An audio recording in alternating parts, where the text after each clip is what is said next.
Bonjour.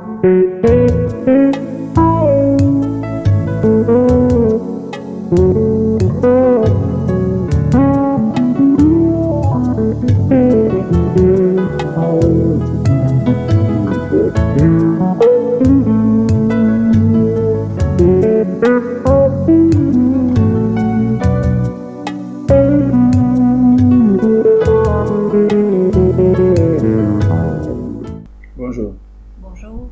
Bienvenue sur la maison du Père. Que le Seigneur vous bénisse en ce dimanche. Alors, nous allons continuer notre étude sur le plan de Dieu. Et aujourd'hui, nous allons parler donc de quelques prophéties accomplies par Jésus-Christ. Pour qu'on se comprenne bien, je vais juste définir ce qu'on entend par prophétie. Prophétie, c'est quelque chose qui a été dit auparavant, avant même que ça se produise.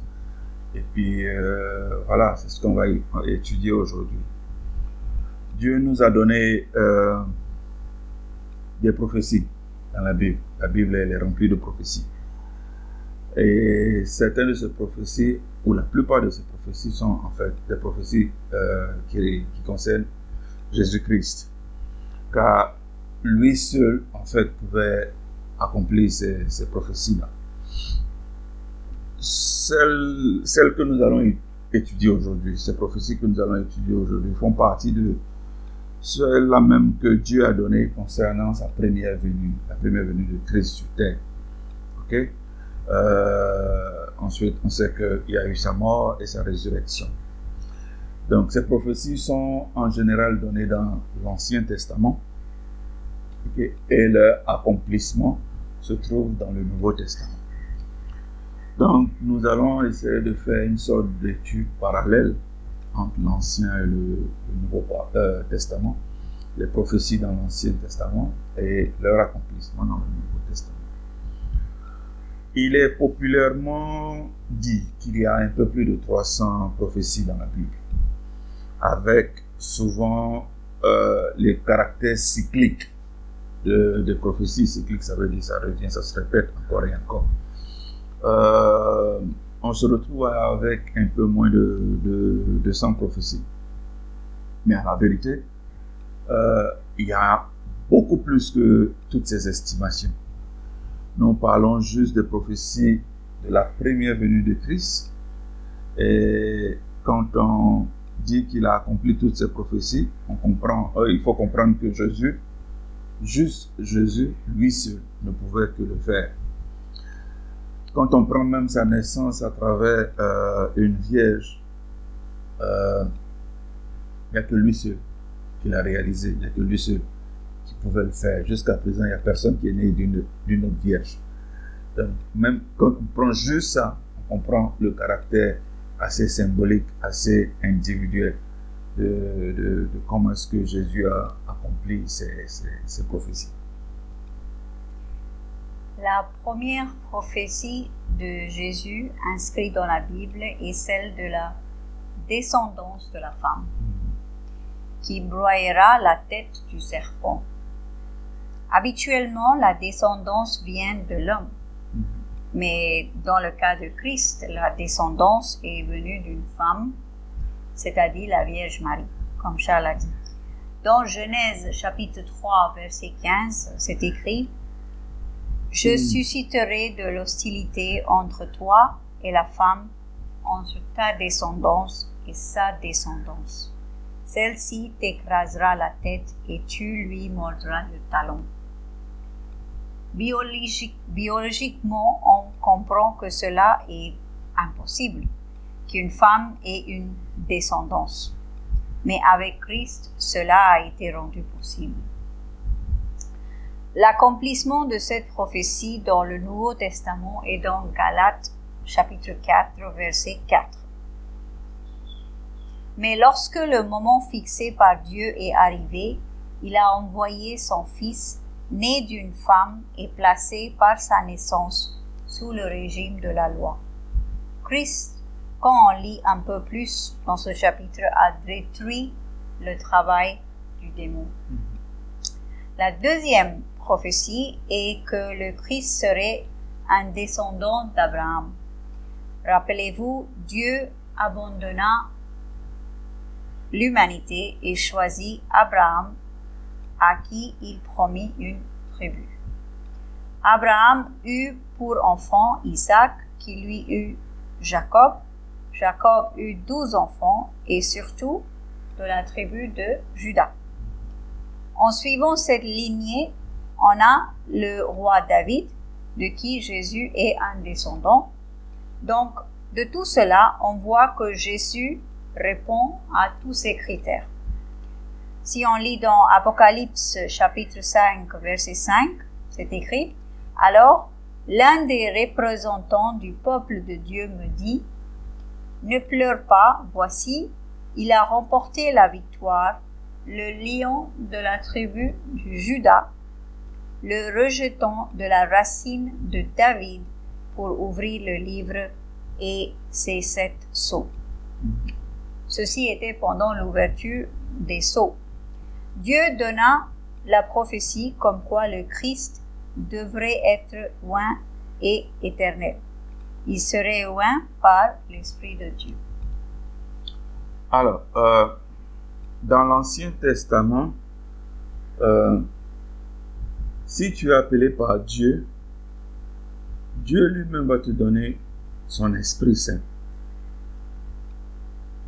L'Esprit Saint n'était pas quelque chose de commun.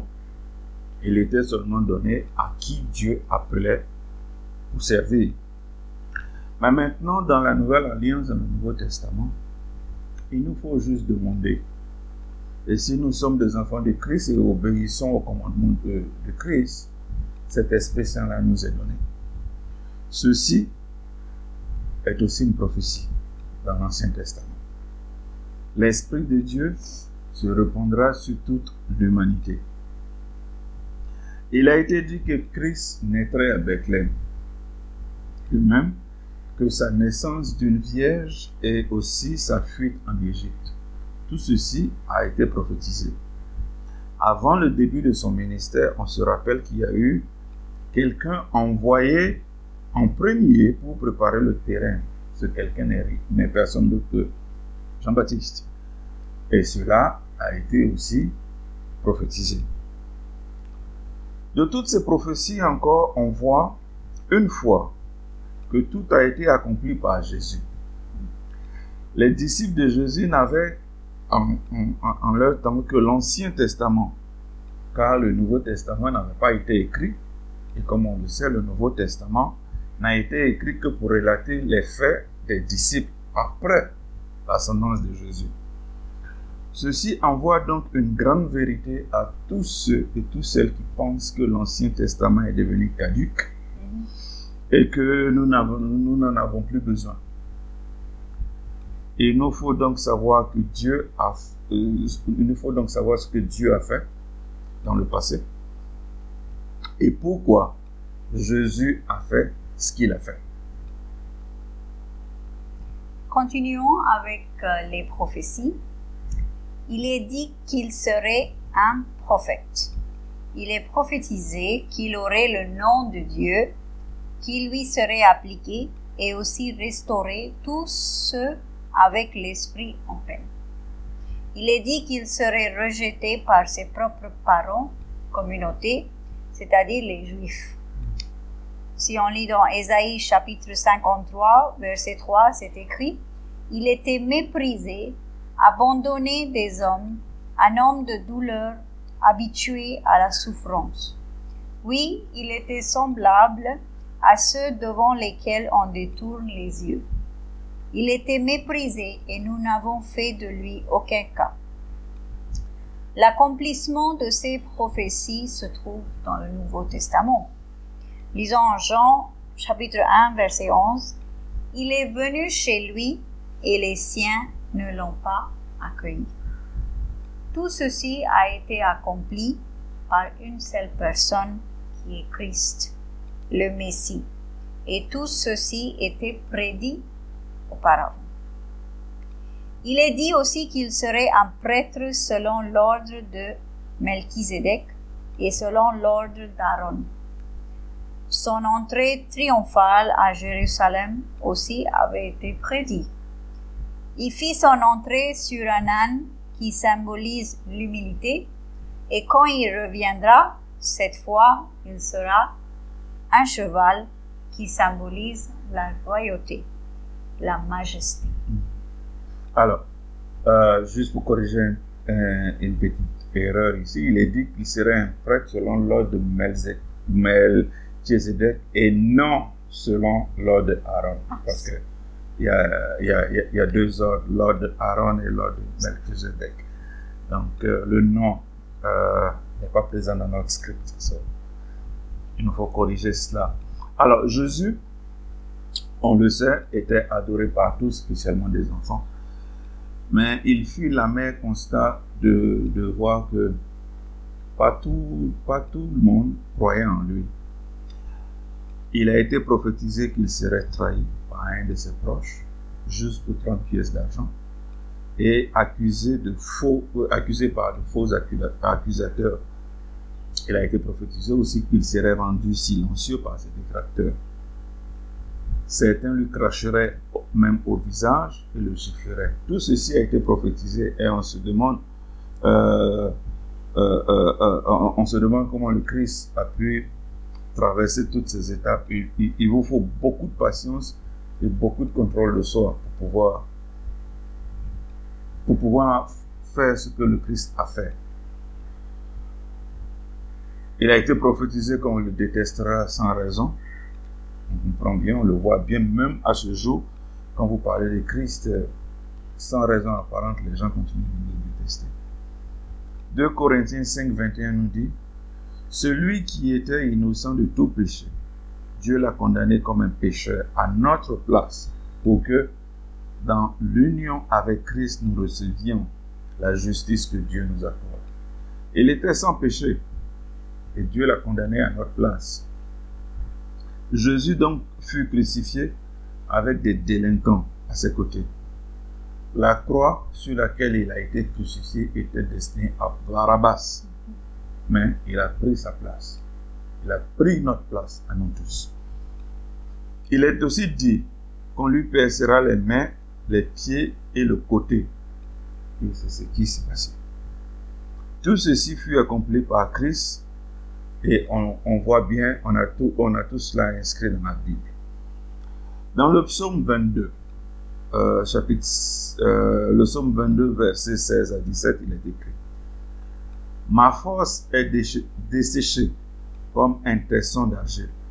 Ma langue colle à mon palais. Tu me fais retourner à la poussière de la mort. Des ordres de chiens m'environnent. La meute de méchants m'assaille. Ils ont percé mes mains et mes pieds. » On lit ceci encore dans Luc 24, 39. « Regardez mes mains et mes pieds, et reconnaissez que c'est bien moi. Touchez-moi et regardez, car un esprit n'a ni chair ni os. Or, vous voyez bien que j'en ai. » Si les Juifs ne s'étaient pas montrés fiers, ils auraient compris que tous les versets qu'ils lisaient, ou qu'ils récitaient en fait, pointaient vers le Christ Jésus. De même, bien qu'il eût été moqué, on lui a reproché plein de choses. Cela ne l'a pas stoppé quant à prodiguer la guérison ou la délivrance à ses détracteurs. Il a été prophétisé que les parents le rejetteront, qu'à sa mort les soldats tireraient au sort ses vêtements, abandonnés par Dieu le Père, et plus surprenant qu'aucun de ses os ne serait cassé. Pourquoi les os devaient être parfaits? Parce que l'agneau de Dieu qui enlève tous les péchés du monde se devait d'être parfait, sans défaut aucun, ni anomalie. Et Jésus était l'agneau de Dieu. Sa mort, sa résurrection et son ascension vers la droite, où il est assis à sa droite, est aussi prédit. Si on lit dans Somme chapitre 16, verset 11, c'est écrit « Tu me feras connaître le chemin de la vie, plénitude de joie en ta présence, délices éternelles auprès de toi. » Ce verset aussi est une prophétie messianique. Lisons aussi dans Somme chapitre 68, verset 19. « Tu es monté sur la hauteur, tu as emmené des captifs, et tu as prélevé des dons parmi les hommes, et même parmi les rebelles pour ta demeure, l'Éternel Dieu. » Le tournant est dans Marc chapitre 16, verset 19. Après leur avoir ainsi parlé, le Seigneur Jésus fut enlevé au ciel et s'assit à la droite de Dieu. La mission de Jésus-Christ est donc de nous réconcilier avec Dieu, le Père, et d'entretenir cette relation nouvelle qu'il nous permet d'avoir avec lui.